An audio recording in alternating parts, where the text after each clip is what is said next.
Hey guys, what's going on? Darrell Addison at torpedopot.com.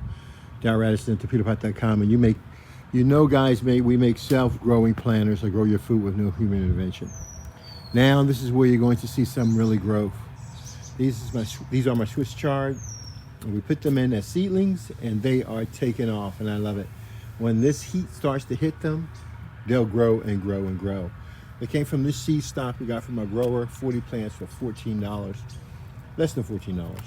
And we just put them in here. They've been waiting for this heat to come to start to take off. We have so many plants that we're doing right now.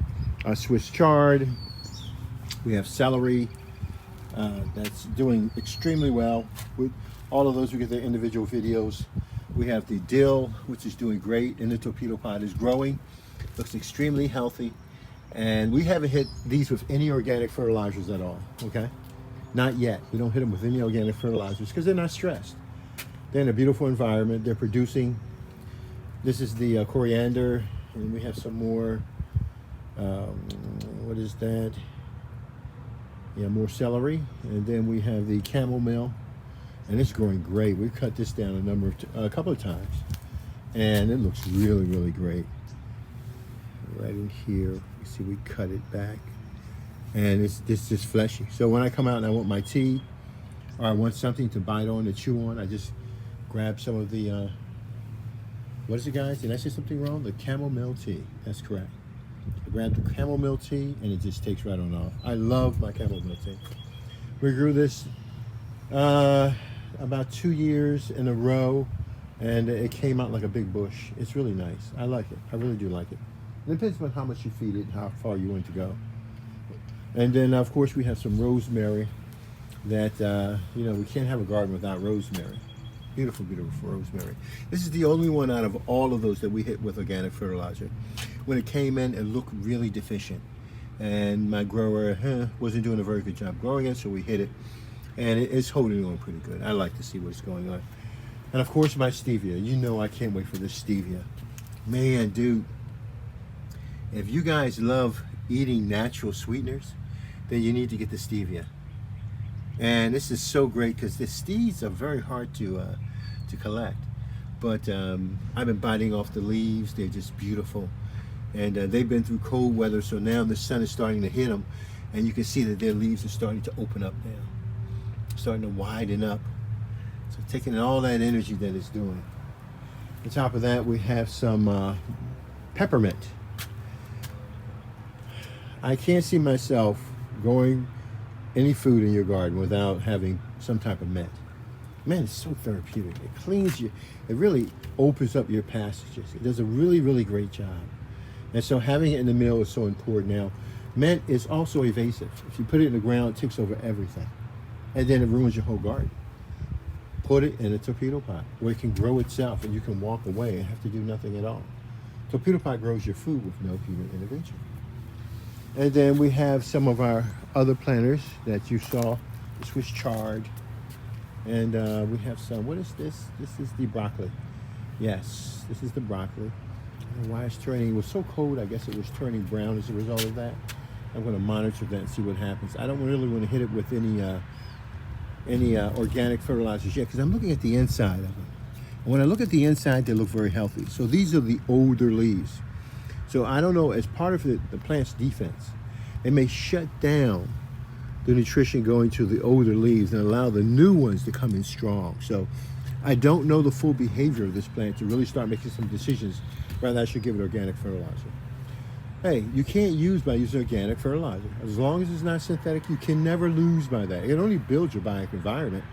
But in this case, I want to go strictly with what I know is in the soil to see what type of microbes that the plant can help build up in that soil. So this is all about natural growth, okay? It's not about creating a container that grows your food and somehow, like it's a plastic container, you just throw your stuff in. No, there's a lot of calculations went into this particular planter. Materials, the shape, all of these. Understanding how fungus grows and deteriorates, understanding how we go through manufacturing processes, machine oils, and why plastic breaks down so quickly. So all of these things have been developed in the torpedo pot to get your plants growing the way it should. These plants that we had sitting on the sides, you see they were curled up. We put them about 2 days ago. The fact that you can see this response lets me know that they're getting water. Okay, they're still standing up. That means there's transevaporation taking place. I know the older leaves have suffered, and I might have to sacrifice those leaves, but Torpedo Pot's job is to bring your plants back. That's the job that has been tasked with. Okay, so we have flowering plants, and don't let these fool you. I know they look kind of bad, don't they? Yeah, wow, it's lettuce. I've already picked like 3 pounds of lettuce from off these planters, man. 3 pounds of lettuce from off these planters. And I think it's quite amazing. Because guess what? What it will do is just simply grow back. And you'll have an unending supply of lettuce. So all it's going to do is grow back. So when you create the environment for your plant, you're creating an environment that will sustain this plant for a very long time. Very, very long time.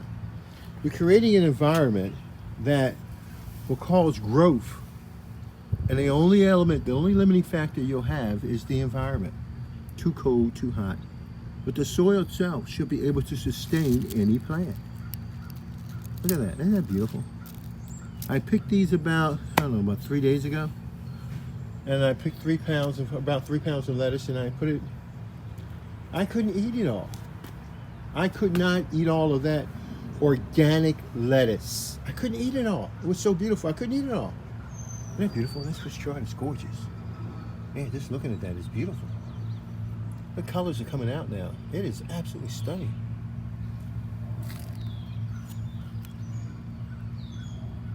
Wow, that's gorgeous. Even for a baby. And this is even stunning. I love this. Man. Wow, that's beautiful. I'm sorry if I'm getting you guys sunlight way, but it is what it is. But so anyhow, so we cut our lettuce off, but yet we know that our food will grow back at any time. And we have some begonias and things like that in a Torpedo Pot, and they're so pretty in color. They're so gorgeous in color. Of course, more lettuce. It just grows and grows and grows. So the only thing you have to worry about is that it's going to start, it's been cool and cold, but it's going to start warming up. And I have to make sure my lettuce is in the proper location so that it can grow and not be toasted by the sun.